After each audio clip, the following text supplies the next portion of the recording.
Hello, I'm Meenakshi Gyani and I welcome you to my channel #MeenakshiTutorials #। आज मैं आपको अपने इस वीडियो में मैक्रो इकोनॉमिक्स का एक पार्ट कराऊंगी। उसके कुछ बेसिक कॉन्सेप्ट्स को बहुत अच्छे से आपको क्लियर करवाऊंगी, क्योंकि ये बेसिक कॉन्सेप्ट्स आपको आगे भी बहुत हेल्पफुल रहेंगे।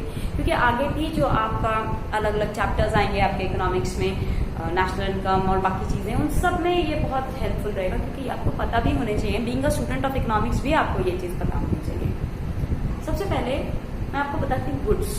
ये मैंने अपने अकाउंट्स के वीडियोस में भी बताया था कि गुड्स, अकाउंट्स में क्या होता है, गुड्स जो आप खरीदते या बेचते हैं, तो ये होते हैं गुड्स। गुड्स भी दो तरह के होते हैं, जैसे फाइनल गुड्स होते हैं और कंज्यूमर गुड्स होते हैं। Final goods and intermediate goods. Final goods कौन से होते हैं? जो कि कंप्लीट हो चुके हैं, अभी उनमें कुछ भी काम बाकी नहीं है, अब वो कंप्लीट है, बस मार्केट में बिकने जा रहे हैं। इंटरमीडिएट गुड्स वो होते हैं जो अभी, जिनमें अभी काम होना बाकी है, some work are still left over there, ठीक है, और उनके बाद ही वो हमारे मार्केट में जाने के लिए तैयार होंगे। अब सेम गुड्स जो हैं वो फाइनल गुड्स भी हो सकते हैं और इंटरमीडिएट गुड्स भी हो सकते हैं। इनके बारे में मैं आपको भी आगे बताती हूँ। और दूसरा मैंने बताया consumer goods and capital goods. ये कौन से होते हैं? कंज्यूमर गुड्स वो होते हैं जिनको हम डायरेक्टली, जैसे मैं एज अ कंज्यूमर मार्केट जाती हूँ, अपने कुछ परचेज करके लाती हूँ और उसे कंज्यूम कर लेती हूँ, आगे मैं इसको बेचूंगी नहीं। जबकि कैपिटल गुड्स वो होते हैं जिनको मैं खरीद के लाऊंगी और उसके बाद उनको आगे और बेचूंगी। तो अब मैं आपको इनकी डिटेल्स बताती हूँ। सबसे पहले होते हैं हमारे फाइनल गुड्स। ये वो गुड्स होते हैं, जैसा कि मैंने कहा, ये एकदम तैयार हैं, इनको हम सिर्फ बेचना बाकी है, मार्केट में जाकर के बस ये बिकने बाकी है।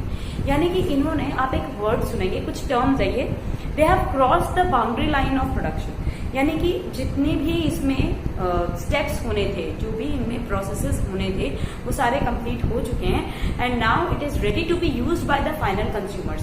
फाइनल यूजर्स जो हैं, ये इनको कभी भी परचेज करके और इसको डायरेक्टली कंज्यूम कर सकते हैं, यानी कि यूज कर सकते हैं। अब ये भी दो तरीके के हो सकते हैं, या तो कंज्यूमर गुड्स होंगे या प्रोड्यूसर गुड्स होंगे।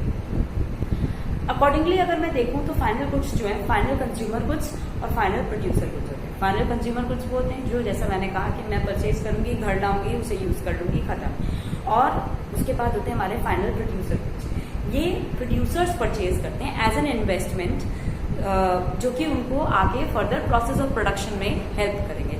तो ये होते हैं मेरे final producer goods which are purchase by the producers. और इसलिए नहीं होते हैं कि उनको अल्टीमेटली कंज्यूम करना है अपने फर्दर अपने फायदे के लिए, ये उनको आगे के प्रोसेस ऑफ प्रोडक्शन में हेल्प करेगा।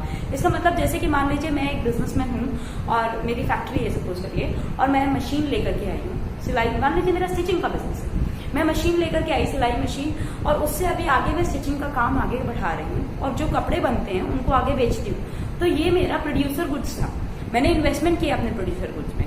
अब मान लीजिए मैं हाउसवाइफ हूँ, एज अ हाउसवाइफ अगर मैं सिलाई मशीन अपने घर लेके आती हूँ और उससे अपने घर के कपड़े उपड़े बनाने में, क्योंकि जिसको मुझे आगे बेचना नहीं है, अपने पर्सनल यूज के लिए मैं उसे बनाती हूँ, उसे यूज कर लेती हूँ।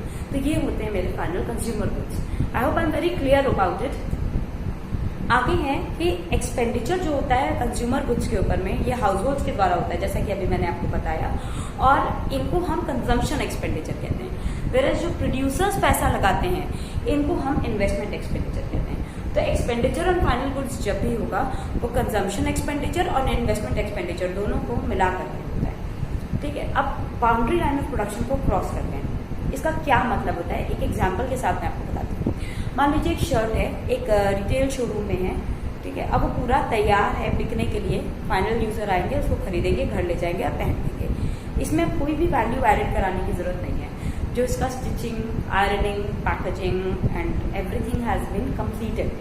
अब ओनली वैल्यू एडिशन जो लेफ्ट है वो है कि एक्चुअली जब ये बिकेगा कंज्यूमर्स को, तब वो मतलब अपने फाइनल यूजर्स के पास में जाएगा। मान लीजिए कि रिटेलर ने शर्ट परचेज किया था 900 का होलसेलर से, और उसके बाद उसने 1000 रुपए का कंज्यूमर को बेच दिया। तो यहाँ पे रिटेलर ने अपना वैल्यू एडिशन कितने का किया? 100 रुपीज का किया, क्योंकि उसने 900 का खरीदा और 1000 का बेच दिया। तो ये जो 1000 माइनस 900 है, ये 100 रुपीज का वैल्यू एडिशन उसने किया। और मान लीजिए कि जो होलसेलर ने बनाया था वो 700 का बनाया था और रिटेलर को बेचा 900 का, तो होलसेलर ने कितना वैल्यू एडिशन किया? उसने 200 का वैल्यू एडिशन किया। तो ये होता है मेरा वैल्यू एडिशन, कि क्या क्या वैल्यू एडिशन होने होते हैं, उसके बाद जाकर के गुड्स जो होते हैं वो फाइनली रेडी हो गए। अब इसमें और कोई भी वैल्यू एडिशन नहीं होना है, ultimately it will be purchase by the consumers.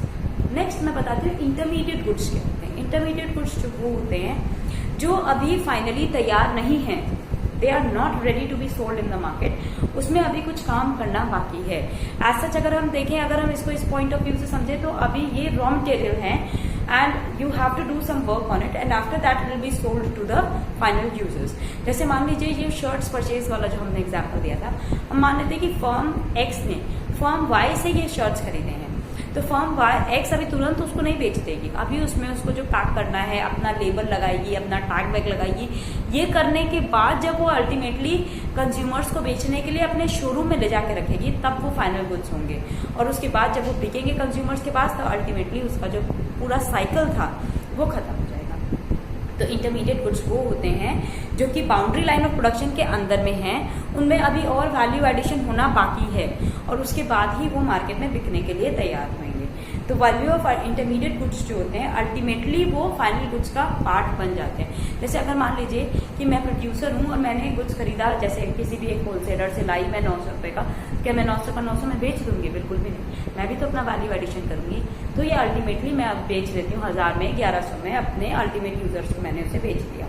तो मैंने इसमें वो 900 भी तो जोड़े जो मैंने होलसेलर को दिया था, इसीलिए, और जो होलसेलर ने मुझसे चार्ज किया वो तो इसके अंदर इंक्लूडेड ही है।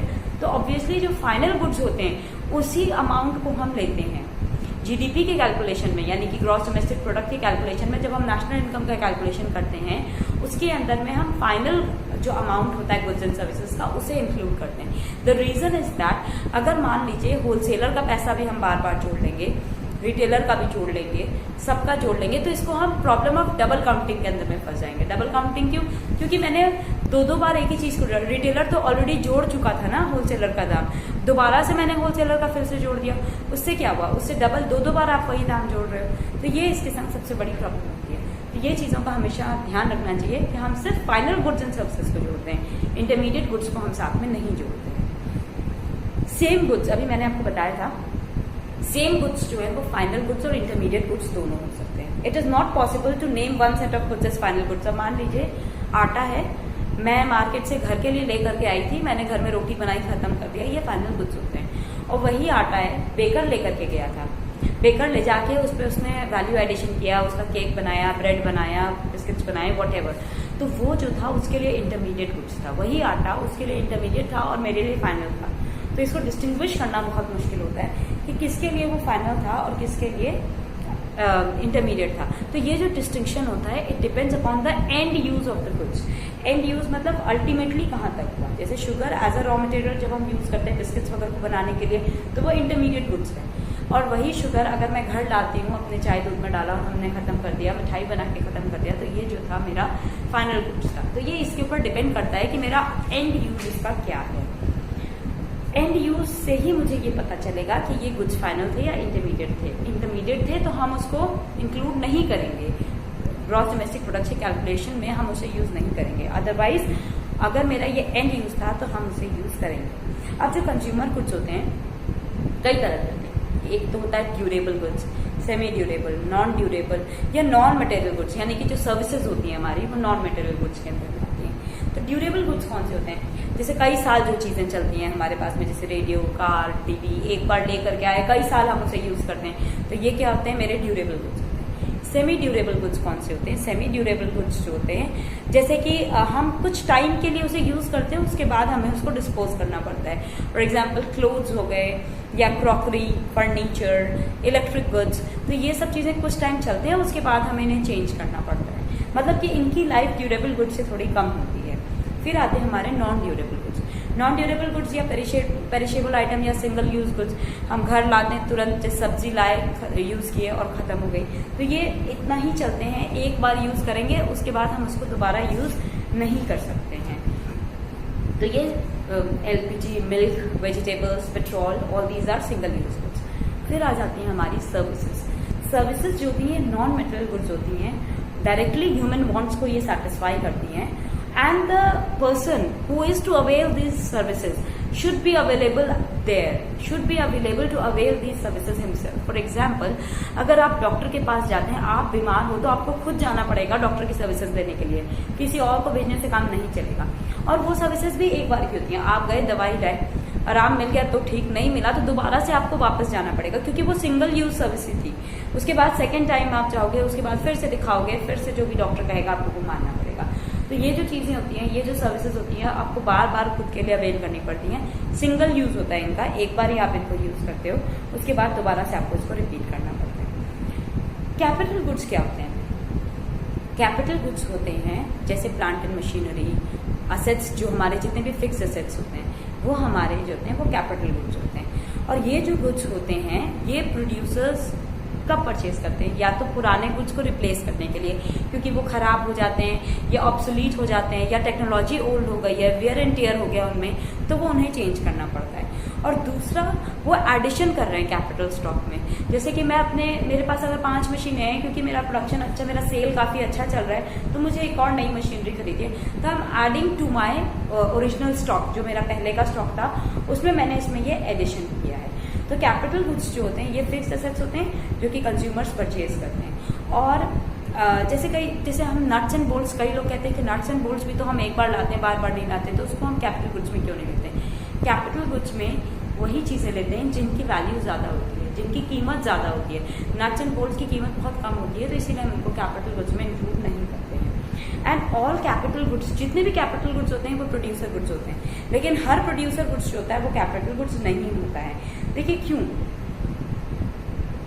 ये गुड्स होते कौन कौन से? प्रोड्यूसर गुड्स वो होते हैं जिनको हम as a raw material use करता है, मतलब producer as a raw material उनको यूज करता है, जैसे वुड हो गया, फर्नीचर बनाने के लिए उसने यूज किया। और जो फिक्स्ड एसेट्स होते हैं बाय द प्रोड्यूसर्स, ये इनके अंदर में आते हैं। जैसे अब फर्नीचर हो गया, मेरे पास वुड हो गया, ये सब मेरा क्या है? ये रॉ मटेरियल के लिए। और जो मेरे फिक्स्ड एसेट्स होते हैं जैसे प्लांट एंड मशीनरी वगैरह हो गई, अब फिक्स्ड एसेट्स जो होते हैं ये प्रोड्यूसर यूज करता है। फिक्स्ड एसेट्स जितने भी होते हैं ये सारे के सारे कैपिटल गुड्स होते हैं, लेकिन ये जितने भी मैंने क्या बताया था आपको, फर्नीचर हो गया या वुड हो गया, या ये जो इतना भी मेरा रॉ मटेरियल होता है ये मेरे कैपिटल गुड्स नहीं होते हैं। That is why there is a distinction between capital goods and consumer goods, and capital goods can be producer goods, but all producer goods are not capital goods. तो I hope it is very clear कि producer goods, consumer goods क्या होते हैं, producer goods क्या होते हैं, उनमें भी कैपिटल गुड्स क्या होते हैं और नॉन कैपिटल गुड्स क्या होते हैं, क्योंकि प्रोड्यूसर दोनों तरह के गुड्स को यूज करता है। I hope my explanation is clear till now, and I just hope that you do like, subscribe and share my channel. Thank you.